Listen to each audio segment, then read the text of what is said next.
Go ahead and bring in columnist Dan Raviv for more on Trump's acquittal. Dan, this 5 days, this last week, first, what are your initial thoughts on what really struck out for you in the trial? Well, one way you should think about this, even though the headline at the bottom of the screen, they say that the Senate has acquitted Donald Trump, found him not guilty, that's because 2/3 of the Senate did not vote to convict him. But the Democrats from the House of Representatives who acted as prosecutors, they're declaring a kind of moral victory. All 50 Democrats in the Senate voted that Trump was guilty. 7 out of the 50 Republicans voted. That's a lot. They're feeling pretty satisfied with their effort. And a lot of people are wondering, why didn't the Democratic Party prosecutors keep the trial going? If the notion of inviting witnesses was approved, why not do that? Well, the word from Democrats on Capitol Hill is that they feared they would lose some of those Republicans and that even the American people wouldn't like it. In addition, by the way, it's pretty clear that Joe Biden and the White House, they didn't want this trial to go on too long because Biden wants to focus on his program, his ambitions, his priorities. And so 5 days of a Trump trial seemed like enough. In the minutes after the trial concluded, we did hear from the Senate Minority Leader, Mitch McConnell, appearing to sort of walk a tightrope. Talk to us a little bit about that. Yeah, it's very important. It is true. I would say that McConnell, who had just voted to acquit President Trump, literally said the words "not guilty" when it was McConnell's turn to vote.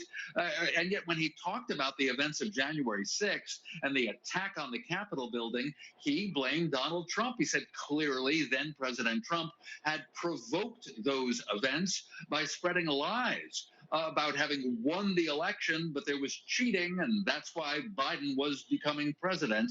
And according to McConnell, all that was wrong. But McConnell said he did not believe it's constitutional to impeach a person after he has left office. Democrats, including Nancy Pelosi, the top Democrat in the House of Representatives, the Speaker, well, Pelosi says that is horrible, what McConnell just said, because it's McConnell who at the time controlled the schedule in the Senate.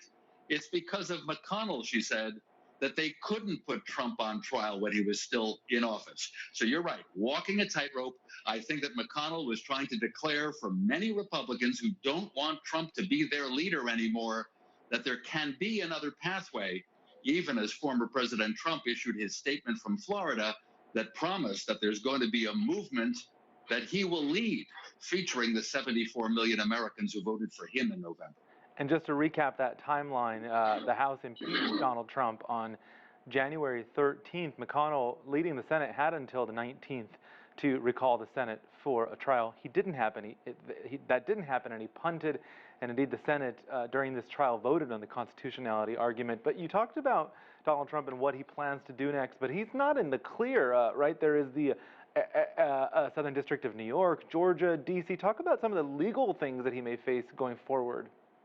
Well, I should mention that even Senator McConnell, who obviously is, well, he's just had it with Donald Trump, even raised the possibility that now that Trump is a private citizen, there could be regular court action against him, even criminal action. Someone perhaps should charge Donald Trump with crimes, including inciting the riot of January 6th. There could be, of course, lawsuits against Donald Trump. Now, in the state of New York, there's no question that the Attorney General of that state, she's a Democrat, has many times said that she is investigating Donald Trump and his real estate company for possible violations of law. And so many people do expect that Trump will be sued or will be charged with crimes in some states. He can't use being a former president as his defense or immunity. It could be messy for him, but keep in mind, the Americans who really believe in Trump, they still will like him, and they will probably agree with Donald Trump that he's being unfairly persecuted and prosecuted. And the Attorney General of New York, Letitia James, that is a name we may hear a lot more of in the coming days. Dan Raviv, NewsDay columnist, thank you for your insights. Sure.